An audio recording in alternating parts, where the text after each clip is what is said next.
Dieu souhaite nous libérer du mal pour que nous vivions la liberté. Mais qu'est-ce que la liberté ?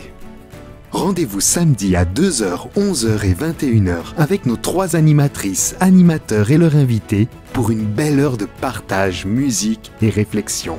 Auditrice, auditeur, bonjour ou bonsoir, tu es au Culte Espoir. C'est peut-être la première fois que tu arrives sur notre culte et si c'est le cas, bienvenue, tu es ici chez toi. Au programme, des témoignages, de la musique, des promesses bibliques, des discussions et un message qui est partagé par notre invité du jour, Daniela Galbrich. Bonjour. Bonjour. Bon, on peut le dire, tu fais partie de la famille. Ah oui. Bienvenue. Et pour ceux qui arrivent sur notre plateau pour la première fois, est-ce que tu pourrais te présenter en quelques mots ?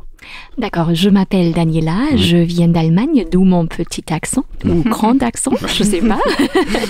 D'accord, et actuellement, j'enseigne l'Ancien Testament, ou le Premier Testament, et l'hébreu à Collonges-sous-Salève, dans une petite faculté de théologie, ici en France.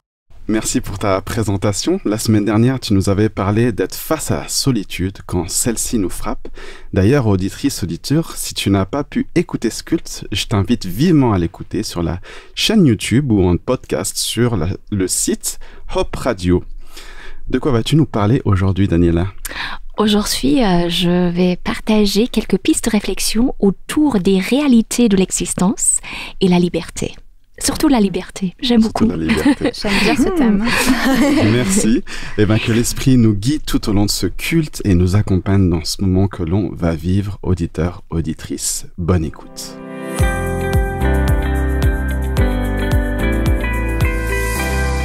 Nous voici dans la chronique « Dieu dans ma semaine », une chronique où nous témoignons, expérimentons la relation avec Dieu qui agit dans nos vies. Reshma, bonjour. Bonjour, Priyan. La parole est à toi. Merci. Alors, je vous invite pour un petit moment à imaginer que vous n'avez pas la possibilité d'agir selon votre propre volonté pour les moindres petites choses. Que vous vivez chaque jour sous la soumission et les contraintes d'une autre personne tyrannique beaucoup plus puissante que vous. Pas très agréable, n'est-ce pas ? Pas top. Non. Si on vous donne maintenant la possibilité d'échapper à cette situation, vous saisirez certainement l'occasion. En tout cas, moi, je sais quel choix je ferai, le choix de la liberté. C'est sûr. Oui. Et je voudrais vous partager aujourd'hui l'histoire de Harriet Tubman. Elle est née vers 1822 dans une plantation du Maryland aux États-Unis où elle passe son enfance en tant qu'esclave. Elle constate que le seul moyen de gagner sa liberté est de s'enfuir. Faisant face au danger, elle arrive à s'échapper vers le nord du pays pour retrouver la liberté. Mais son histoire est surtout remarquable parce que Harriet fera au moins une dizaine de voyages clandestins de retour vers le sud et conduira vers la liberté presque une centaine de personnes, y compris sa propre famille. C'est trop. C'est une histoire incroyable. D'ailleurs, il y a un film qui s'intitule Harriet et qui raconte comment elle s'est libérée de ses chaînes avant d'aider des centaines d'esclaves à s'échapper. Peut-être que l'esclavage a été aboli de nos jours et nous avons la chance de vivre dans un pays où nous sommes libres. Mais il y a tant de choses qui peuvent nous rendre captives. Une addiction, des mauvaises habitudes, des émotions que nous ne pouvons pas contrôler ou encore notre caractère même. Et peut-être, comme l'a fait Harriet, nous avons besoin d'un sauveur qui connaît le chemin vers la liberté pour nous délivrer et nous transformer. Pour moi, quand je me sens prisonnière de certaines choses, je me tourne vers Jésus, qui a déjà remporté la victoire sur le mal et m'offre la liberté en lui. Je vous laisse, chers auditeurs et chères auditrices, avec ce verset dans l'Évangile selon Jean, le chapitre 8 et le verset 36, où Jésus lui-même nous dit « Si donc le Fils vous libère, vous serez réellement libre. »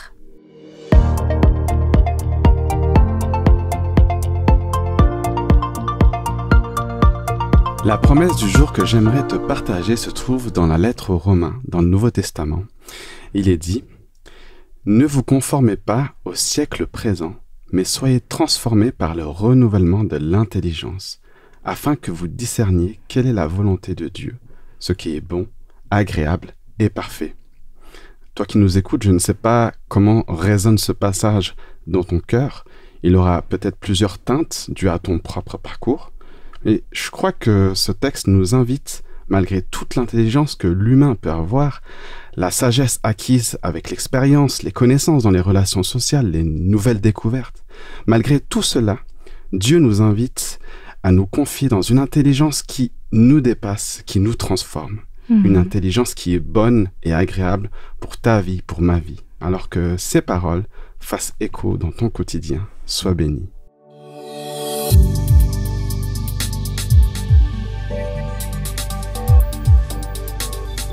Voici une chanson que j'aimerais te faire écouter. Le titre s'intitule « Souffle sur notre pays » du groupe Antidote. Sur la tonalité de la cornemuse et un air de flûte irlandaise, le groupe chante le désir que le souffle de Dieu touche le cœur des adultes, des enfants, dans les villes, dans les villages, sur l'église, autrement dit, dans les lieux où vivent les êtres vivants. Le refrain dit d'ailleurs « Qu'à ta voix, les cœurs s'éveillent, que ton peuple se réveille. Seigneur, tu sauves et guéris, souffle sur notre pays. » Et tu sais quoi? C'est encore mieux en musique.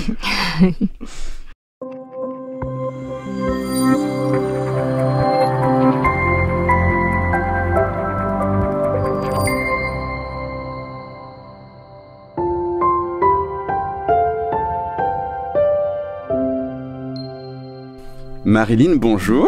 Bonjour Brian. Que nous as-tu concocté pour cette chronique Dieu agit, chronique dédiée au témoignage? Eh bien, je suis allée rencontrer une femme de foi qui m'a partagé son expérience de comment sa foi a fait des changements dans sa vie. Bonjour Fatima. Bonjour Marélie. Merci d'avoir accepté de partager un petit bout de ton histoire avec nous aujourd'hui. Et tu es une femme qui a la foi qui déborde d'amour pour Jésus et ça transparaît aussi dans ta vie de tous les jours. Et je me suis demandé, est-ce que ça a toujours été comme ça pour toi? J'ai toujours eu la foi, je crois, grâce à Dieu, mais ça n'a pas toujours été si évidente. Je n'ai pas toujours eu la foi que j'ai aujourd'hui et je ne l'ai pas toujours vécue de la même façon. Ça a été beaucoup des épreuves pour apprendre à être là où je suis aujourd'hui, grâce à Dieu. Et du coup, dans ce chemin avec Dieu, comment est-ce que sûrement t'as appris à ce que ça puisse transparaître dans ton caractère aussi, dans la façon dont tu interagis avec les gens? Comment est-ce que Dieu t'a interpellé ou comment tu fais pour ressembler de plus en plus à Jésus? Alors, ça a été très dur parce que chez moi, je suis j'étais la seule personne qui croyait en Dieu.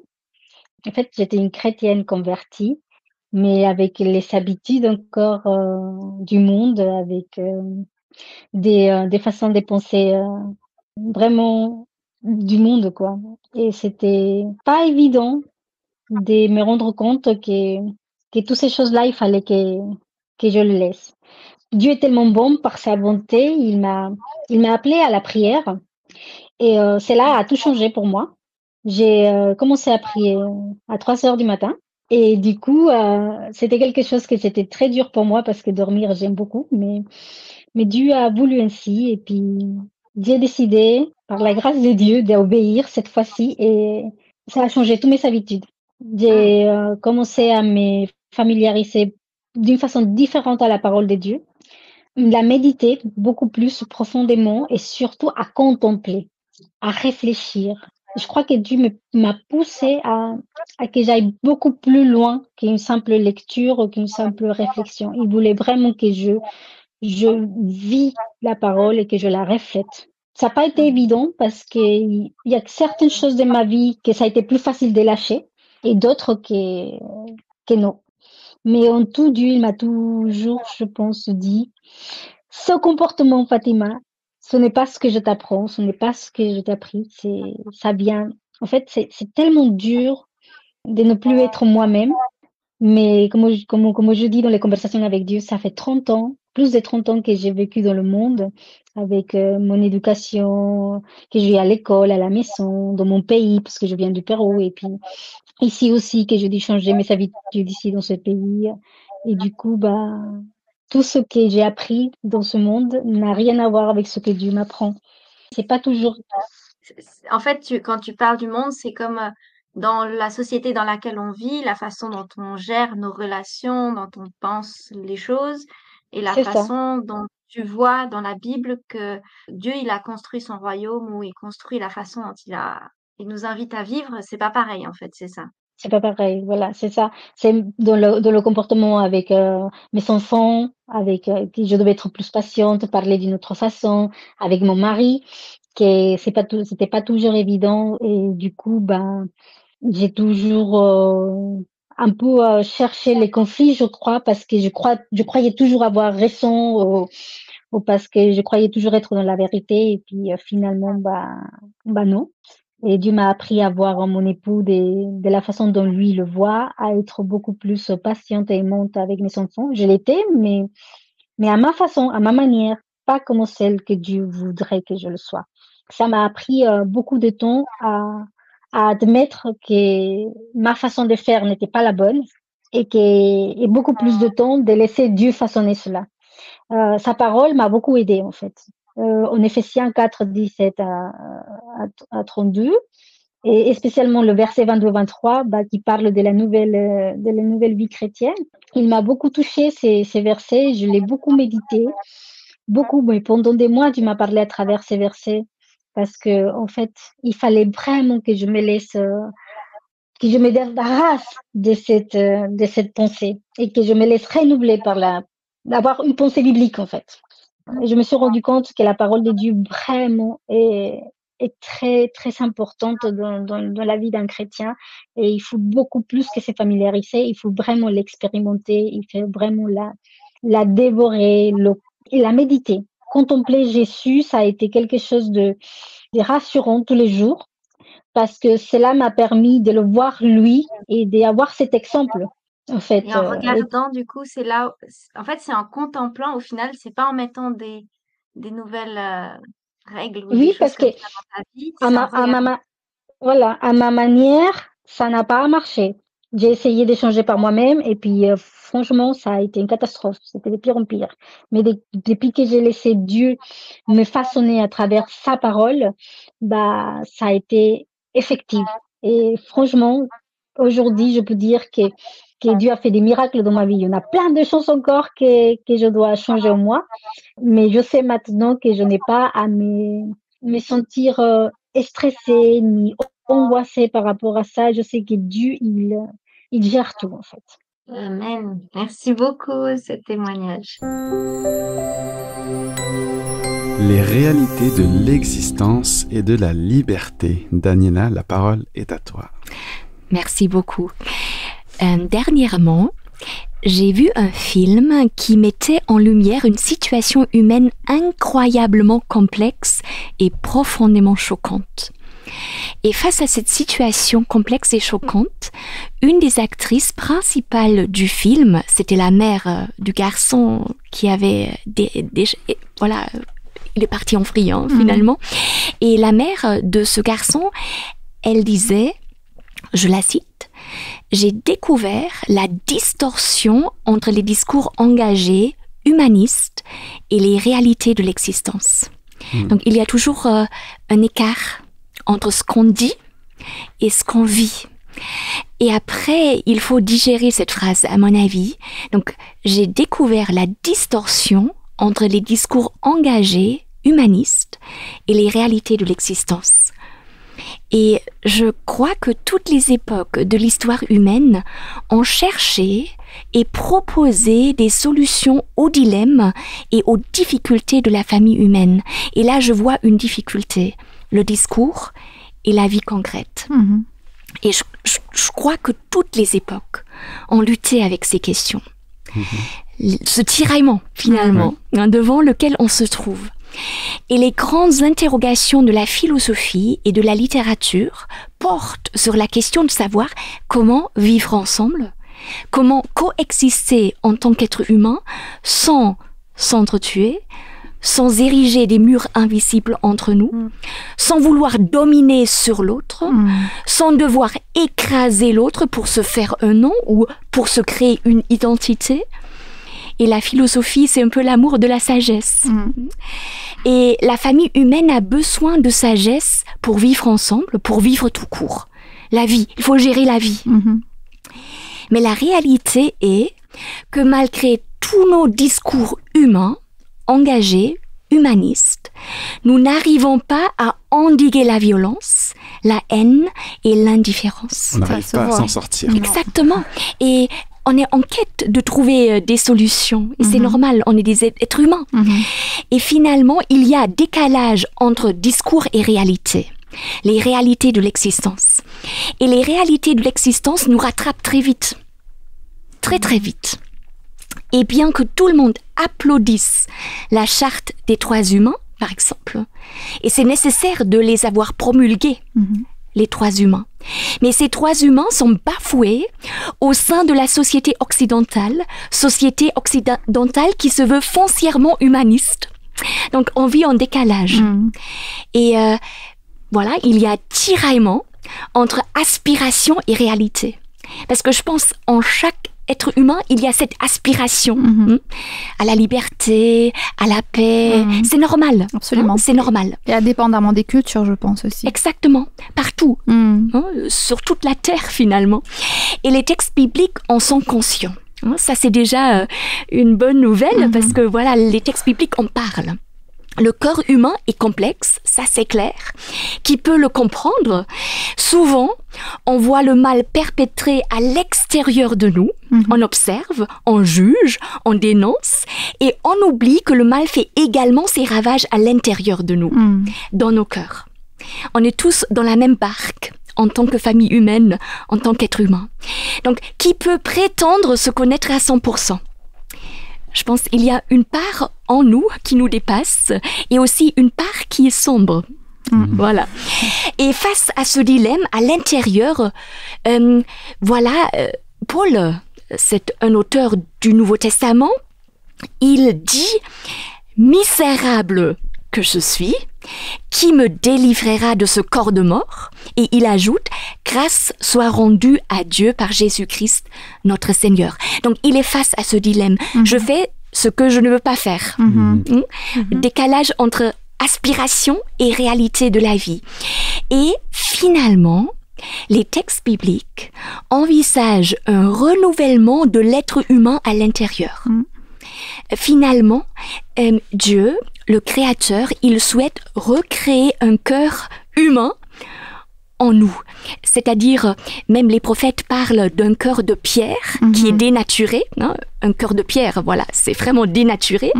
Et Dieu qui souhaite remettre en nous un cœur de chair, qui est normal finalement. Une recréation, en quelque sorte. Exactement. Donc, tout homme et toute femme est destiné à devenir une nouvelle créature, à être restauré à l'intérieur, à recevoir un nouveau cœur où le Seigneur règne, où le royaume de Dieu règne. Et le texte dit, « Or, le Seigneur, c'est l'Esprit, et là où est l'Esprit du Seigneur, là est la liberté. » Et je dirais que tout être humain aspire à la liberté. Mais le concept de la liberté est très complexe. Qu'est-ce que c'est la liberté? C'est très très complexe. Nous tous qui, le visage dévoilé, contemplons comme dans un miroir la gloire du Seigneur, nous sommes transfigurés en cette même image de gloire en gloire. Telle est l'œuvre du Seigneur qui est l'Esprit. Donc le texte, il parle de la liberté. L'Esprit du Seigneur, là est la liberté. Et après, cette transformation, le fait de n'avoir plus le visage voilé, d'être aveugle, mais vraiment avoir le visage dévoilé, de voir, et de voir le Seigneur, la gloire du Seigneur, voilà. Et après, cette transformation, c'est l'œuvre du Seigneur. Et là, en quelque sorte, nous sommes invités à contempler comme dans un miroir la gloire du Seigneur. Et quand on dit gloire dans l'Antiquité, on pense au caractère, à la manière d'être d'une personne. C'est la manière d'être. C'est pas avoir, c'est être finalement. Et ce regard nous transforme selon le texte.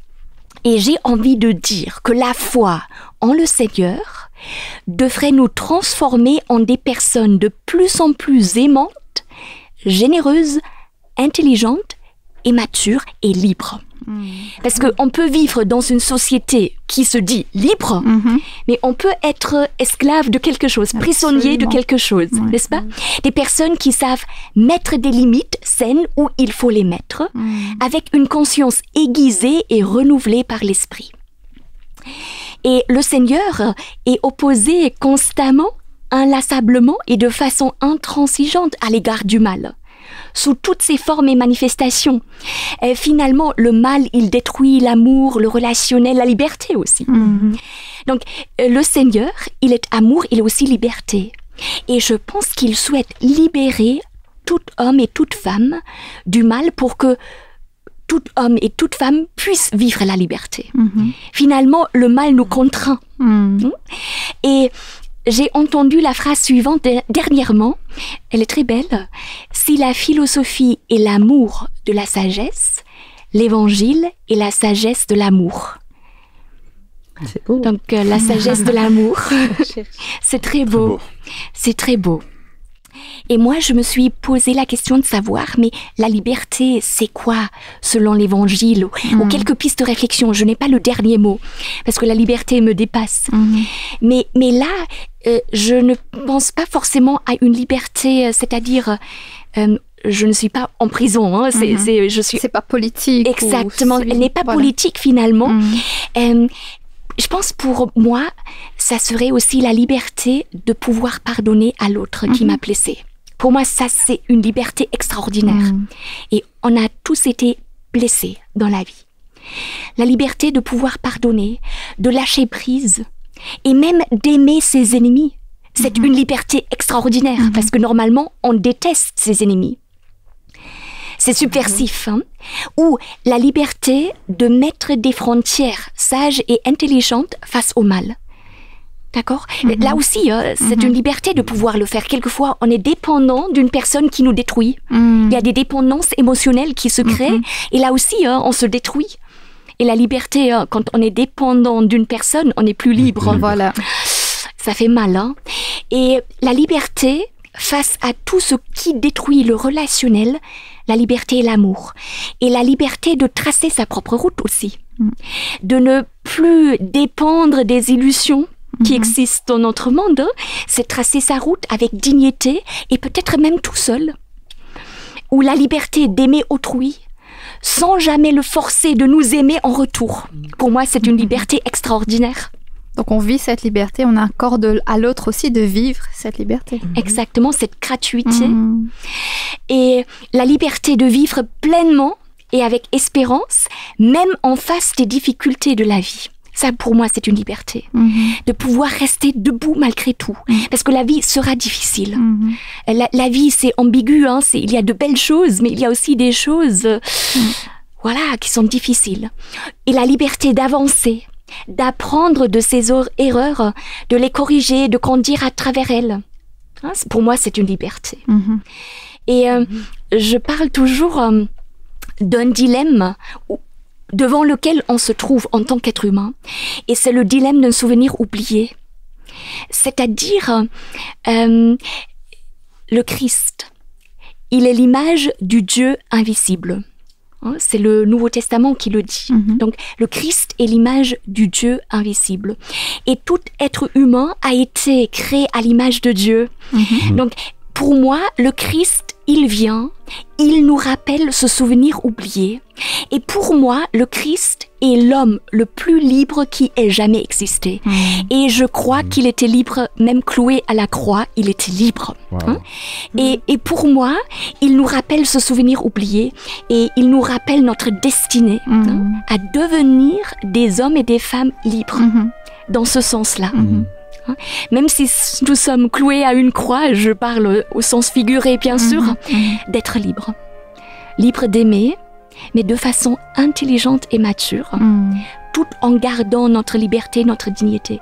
Pour moi, c'est important, parce que personne n'a été créé pour être l'esclave de quelqu'un d'autre, ou captif de quelqu'un d'autre. Voilà, quelques réflexions par rapport à la liberté, et je répète cette belle phrase, là où est l'esprit du Seigneur, là est la liberté. Amen. Merci.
Cher auditeur, te voilà au Culte Espoir. Nous venons d'écouter Daniela au sujet de la liberté et puis en même temps du décalage entre ce à quoi on aspire ou nos théories de vie et puis la réalité de ce qu'on vit. Et puis tu nous partages que Dieu nous propose la liberté. Et alors dans cette chronique, et toi ça te parle, eh bien on voudrait te proposer, cher auditeur, de partager avec toi nos réponses à chaud sur ce thème, nos questions, nos interrogations. Alors, cher chroniqueur, quel écho ça fait chez vous aujourd'hui? Tu veux commencer? Allez, je me lance. Allez. Pour moi, avec le partage qu'on a eu avec Daniela, la liberté spirituelle ne veut pas dire la permission de faire tout ce qu'on veut. Parce que des fois, quand on évoque la notion de liberté, on se dit, bon, j'ai le droit de faire ce que je veux, c'est mon corps, c'est ma vie, c'est ma maison, c'est ma ville, etc. Je fais ce que je veux. Mais ce qui m'a interpellée dans ce partage, c'est que la liberté spirituelle, en fait, nous libère de tout ce qui nous fait mal et qu'il y a quand même un cadre qui est posé pour que nous puissions jouir de cette liberté et que nous puissions vivre notre vie pleinement sans que nous soyons sous l'oppression, je veux dire. Parce que, il faut bien le dire, hein, on a, en tant que chrétien ou en tant que civil, on est libre, mais il y a quand même un cadre dans lequel il faut rester. On a besoin de ce cadre. Absolument. Ouais. Moi, ça m'a interpellé aussi quand tu utilises le terme renouvellement. Et que en chacun de nous, finalement, on aspire à vouloir essayer d'avoir ce côté un peu bienveillant pour les autres.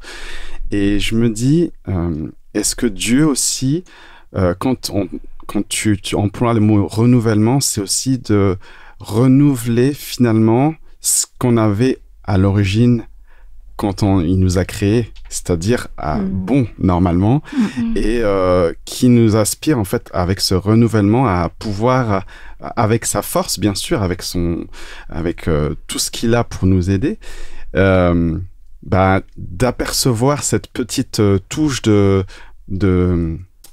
tu parlais on est plus intelligent, on essaie d'être mieux avec les autres, on essaie d'être bienveillant autour de nous. Et je crois que voilà, ça nous invite aussi à être dans ce sens-là, dans cette démarche-là avec lui. La liberté d'être la meilleure version de soi-même, en fait. Moi, ce qui m'a interpellée, c'est vraiment peut-être cette liberté qui n'est pas l'autorisation de faire n'importe quoi non plus, mais c'est un Dieu qui veut la liberté, en fait. Mais je sais pas si c'est comme ça ou que j'ai l'habitude de le voir dans ma tête, parce peut-être qu'on a l'habitude de se rappeler de tout ce qu'on nous dit qu'il faut pas faire. Et en même temps, c'est dans le cadre de ce qui nous abîme pas. C'est intéressant. Oui, peut-être pour rebondir un petit peu, cette idée, voilà, que Dieu libère l'être humain de toute forme d'esclavage qui existe sur cette terre, où c'est son projet finalement, et après il souhaite préserver cette liberté. Et les 10 paroles que je lis comme des promesses, pas comme des règles, mais comme des promesses, un devenir pour l'être humain, c'est un peu la charte de la liberté. Ça préserve la liberté. Et comme tu dis, ce renouvellement de la dignité humaine qu'on avait au début de l'histoire de l'humanité, c'est-à-dire lorsque l'humanité a été créée, pour moi c'est retrouver sa dignité, son identité, sa vraie être finalement. Et je pense que après la chute où le mal il a un peu couvert tout cela, et il faut retrouver cela, et c'est un peu un miracle que Dieu opère, de redevenir un vrai être humain selon le projet de Dieu. C'est un peu ça, voilà, cette beauté derrière. Et tu as parlé aussi de la blessure. Moi, je suis persuadé aussi que chacun d'entre nous, on a tous une blessure, même si on le voit pas, on a une blessure. Et ça m'a rappelé une discussion que j'ai eue avec une collègue il y a des années. Et on parlait parce qu'il y avait toutes ces histoires d'attentats, etc., etc. Et elle disait, je sais plus pourquoi on a parlé de ça. Elle disait, si un jour quelqu'un venait à tuer mon fils, à un moment donné, je devrais le pardonner parce que je pourrais pas vivre avec ça, ce serait trop lourd. Et c'était pas une chrétienne ni rien. Elle avait dit, c'est sûr, il faut que j'aille le pardonner, sinon je vais pas réussir à vivre avec ça.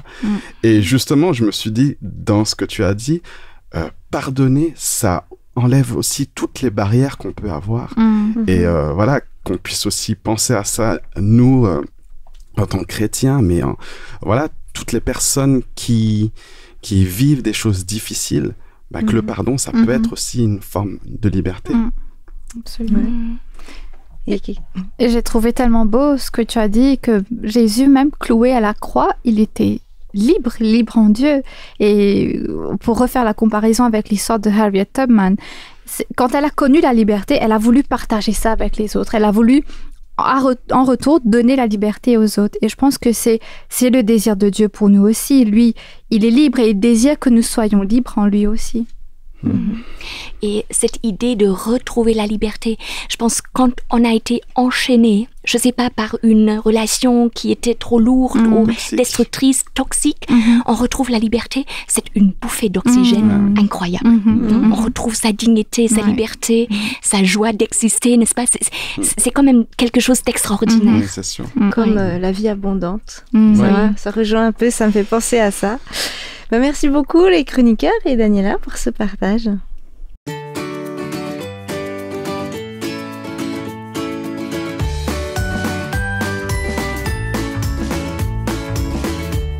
Et nous voilà maintenant dans une chronique que nous avons appelée Questions et vérité. Alors ce n'est pas un interrogatoire, c'est simplement juste une chronique où on va apprendre un peu plus sur notre invité, parce que vivre avec Dieu, justement, c'est être confronté à la réalité de la vie, c'est pas que théorique, c'est du vécu. Alors merci de t'être prêtée au jeu, Daniela. Alors première petite question, as-tu des petites routines de vie, de prière ou de vigile matinale, et qu'est-ce que ça change dans ton quotidien? D'accord, je me sens tout à fait libre de répondre de la façon dont je souhaite. Mise en application directe. Tout à fait. En fait, dans ma vie privée, je suis plutôt un électron libre. Ma maman me l'a dit fréquemment. C'est intéressant. La routine, ça me fait déjà peur, mais il faut avoir des rituels dans la vie pour la structurer. Mais je pense, pour moi, j'aime réfléchir. Et tous les matins, dès que je me réveille, je commence à réfléchir sur la vie. Mais vraiment, je réfléchis tout le temps. C'est mon cerveau qui ne s'arrête jamais. Donc pour moi, le matin, bien sûr, je pense à l'évangile, je pense à Dieu. J'essaye de lire un petit extrait de la Bible, mais sans stress. Je ne me mets pas la pression. Pour moi, la liberté, c'est aussi ça. Après, je suis pas très matinale, moi. Je suis très nocturne. Voilà. Moi, je pense, je réfléchis aussi à minuit. Ça marche pareil. Voilà, ça marche pareil, exactement. Mais quand même, je pense que c'est bien de commencer la journée en se tournant vers Dieu, bien sûr, et d'affronter la vie telle qu'elle est, avec ce désir de vivre en présence de ce Dieu et de cette parole qui nous accompagne et nous libère finalement. Du coup, c'est comme ça que ça influence ta journée, ça porte ta journée. Bien sûr. Et est-ce que tu aurais un personnage de la Bible qui, lui, t'influence, t'interpelle, te motive particulièrement, à part Jésus? C'est difficile. C'est difficile. Mais je pense, j'aime beaucoup Joseph et Daniel parce que ce sont des hommes intellectuels qui travaillent dans la politique et qui ont une manière d'être qui interpelle. Même les hommes politiques les plus élevés. Et par rapport à Daniel, par exemple, il est esclave, il est déporté, il est exilé, il est déraciné, mais il garde cette liberté intérieure qui m'interpelle. Il devient ami avec le roi de Babylone qu'il a emmené captif. Donc pour moi, ça m'interpelle parce qu'il est libre. C'est aussi un être humain qui est totalement libre et qui devient une bénédiction pour ses bourreaux finalement et qui dépasse en intelligence. Il a une intelligence qui dépasse quand même toute la sagesse de Babylone qui est devenue quand même une sagesse qu'on connaît jusqu'à l'heure actuelle. Non, je veux dire, il a une manière d'être tellement libre, mais il garde cette trajectoire de l'amour, d'espérance, de la foi en Yahvé. Donc, pour moi, il m'interpelle beaucoup. Voilà. Est-ce que tu aurais un livre, ça peut être un livre de la Bible, à nous conseiller qui pourrait être en lien avec le thème qu'on a abordé aujourd'hui?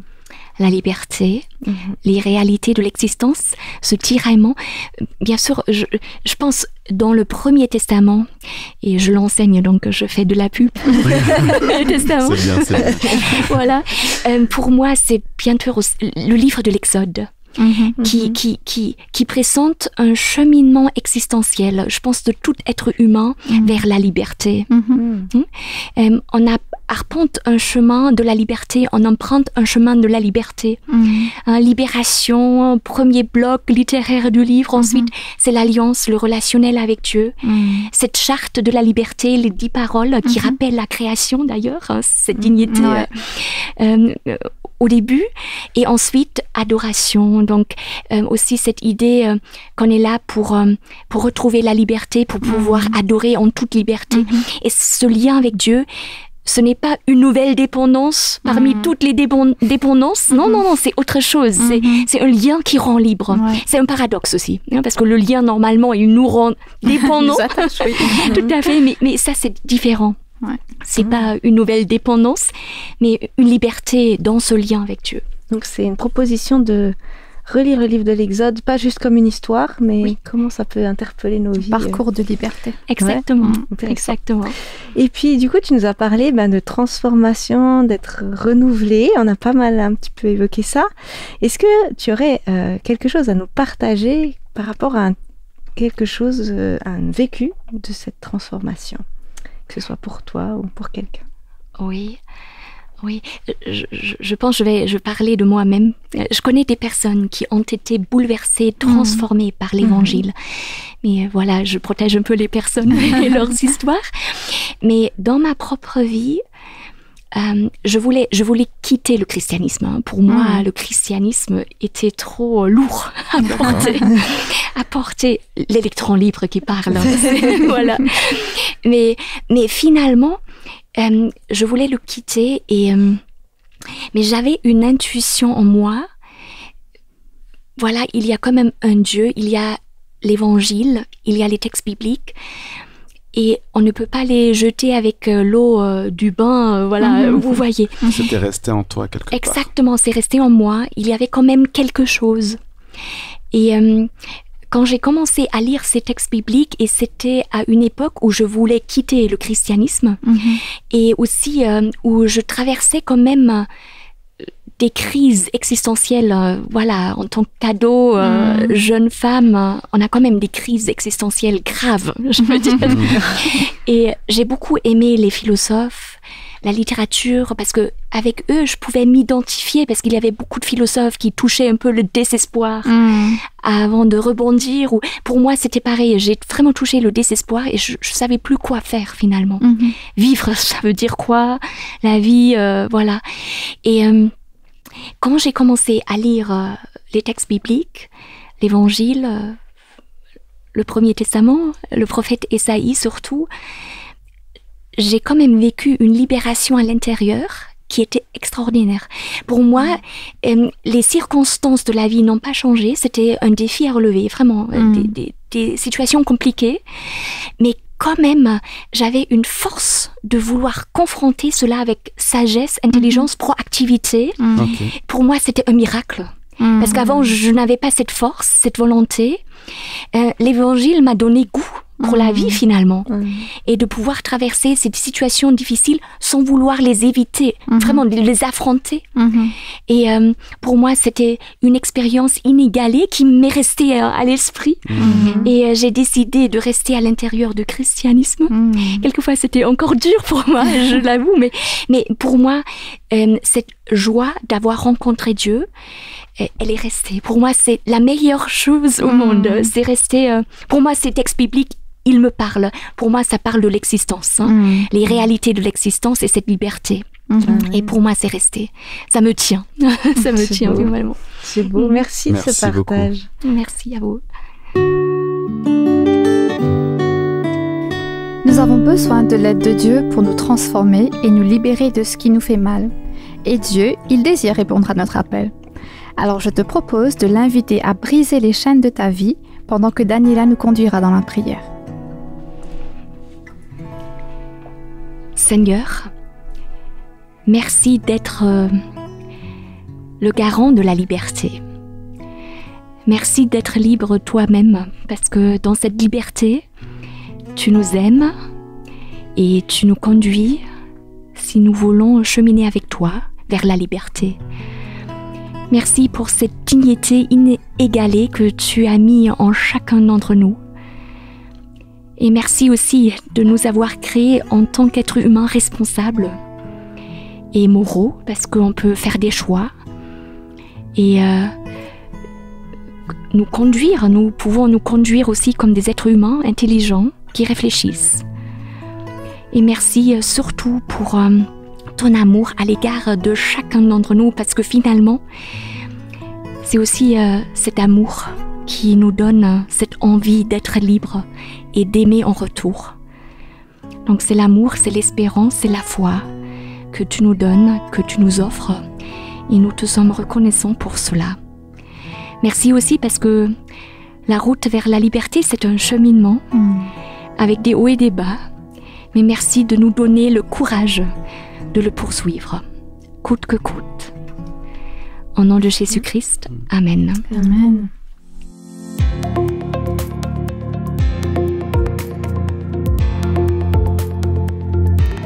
Pas question de te laisser sans l'action du jour. Reshma, que nous proposes-tu pour la mise en pratique? Effectivement, c'est le moment de mettre en pratique ce que nous avons appris. Je t'invite cette semaine à écrire sur un morceau de papier les choses contre lesquelles tu luttes et dont tu voudrais être libéré. Cela pourrait être une colère que tu ne maîtrises pas, un pardon que tu n'arrives pas à accorder, ou encore une blessure du cœur qui n'est pas guérie. Mets-les devant Dieu en prière. Ensuite, brûle ce morceau de papier de manière symbolique en ayant l'assurance qu'il t'accorde la liberté. Alors attention quand même à ne pas brûler la maison. Prudence. Mais j'espère qu'à travers cette action, tu vivras le début de la transformation et de la liberté avec Jésus, en n'oubliant pas que c'est un cheminement quotidien avec lui. Merci Reshma. Alors, auditeurs, auditrices, sois bénis par cette action. Nous voilà arrivés à la fin de ce culte. Je souhaiterais te remercier, Daniela, d'être venue nous rendre visite. Tu es chez toi ici, hein, sache-le. Merci beaucoup. Merci pour votre accueil. Vraiment, tu reviens merci. Quand tu veux. Merci. Tu es de la famille. Merci Marilyn, merci Reshma pour vos chroniques. J'ai eu beaucoup de plaisir à partager ce moment avec vous.